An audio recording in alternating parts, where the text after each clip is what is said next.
Claiming your own.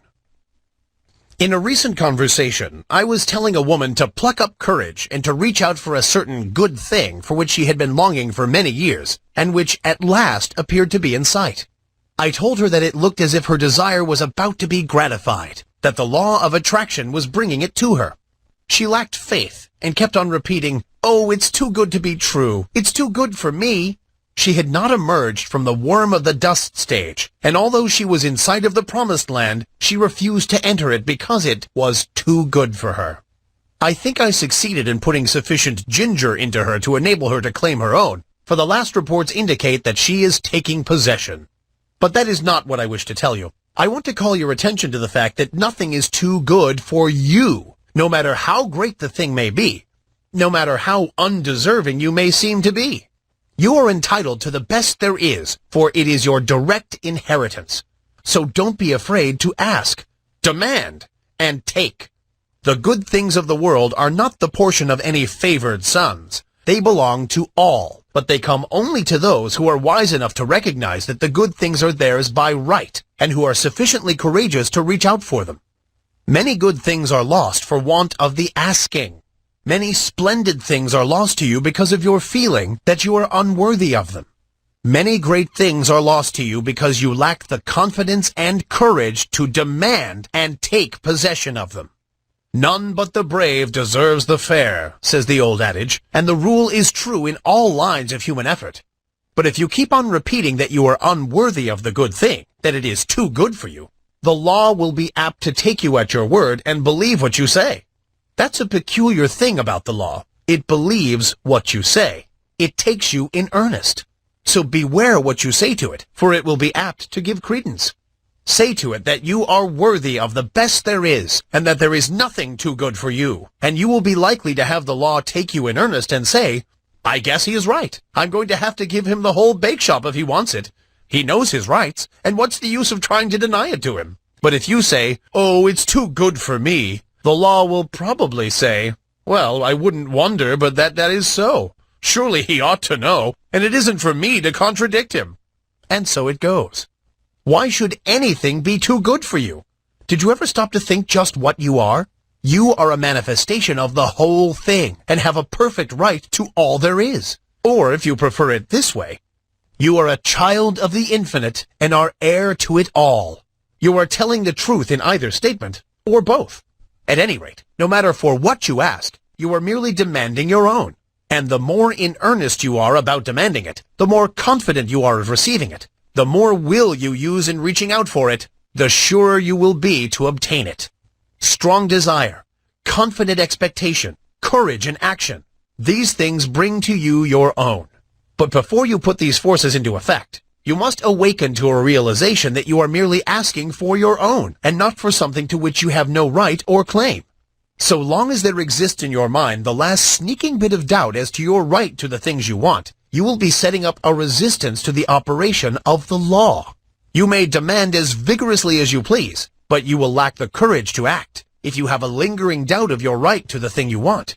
If you persist in regarding the desired thing as if it belonged to another instead of to yourself, you will be placing yourself in the position of the covetous or envious man, or even in the position of a tempted thief. In such a case, your mind will revolt at proceeding with the work, for it instinctively will recoil from the idea of taking what is not your own. The mind is honest. But when you realize that the best the universe holds belongs to you as a divine heir, and that there is enough for all without your robbing anyone else, then the friction is removed, and the barrier broken down, and the law proceeds to do its work. I do not believe in this humble business. This meek and lowly attitude does not appeal to me. There is no sense in it at all.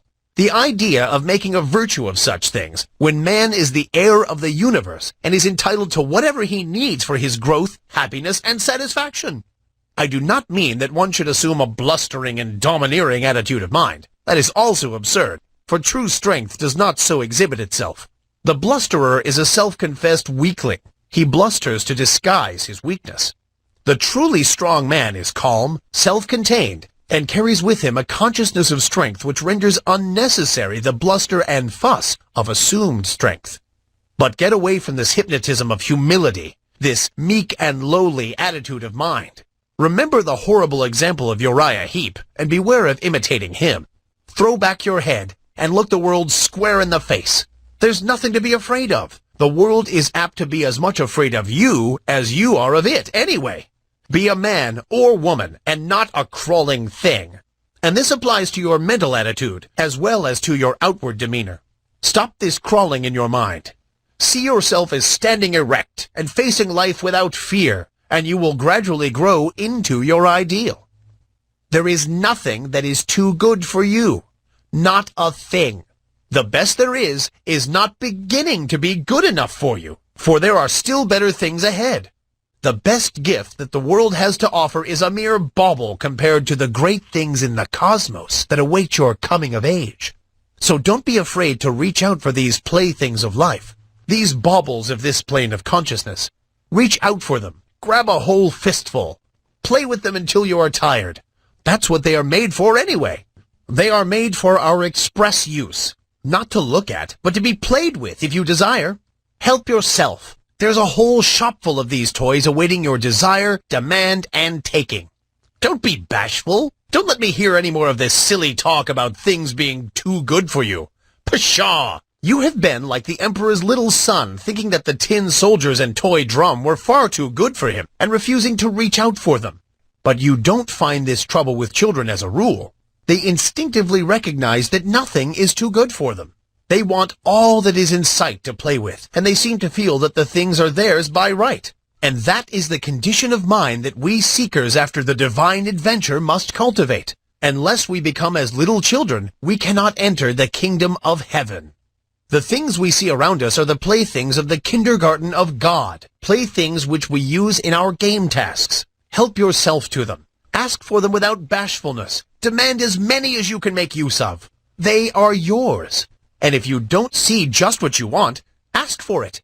There's a big reserve stock on the shelves and in the closets. Play, play, play to your heart's content.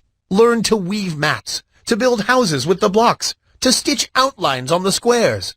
Play the game through and play it well, and demand all the proper materials for the play. Don't be bashful. There's enough to go around. But remember this, while all this be true, the best things are still only game things. Toys, blocks, mats, cubes, and all the rest. Useful, most useful for the learning of the lessons. Pleasant, most pleasant with which to play. And desirable, most desirable for these purposes. Get all the fun and profit out of the use of things that is possible. Throw yourself heartily into the game and play it out. It is good.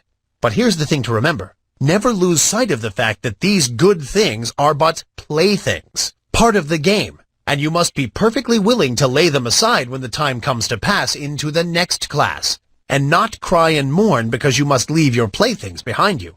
Do not allow yourself to become unduly attached to them. They are for your use and pleasure, but are not a part of you, not essential to your happiness in the next stage. Despise them not because of their lack of reality.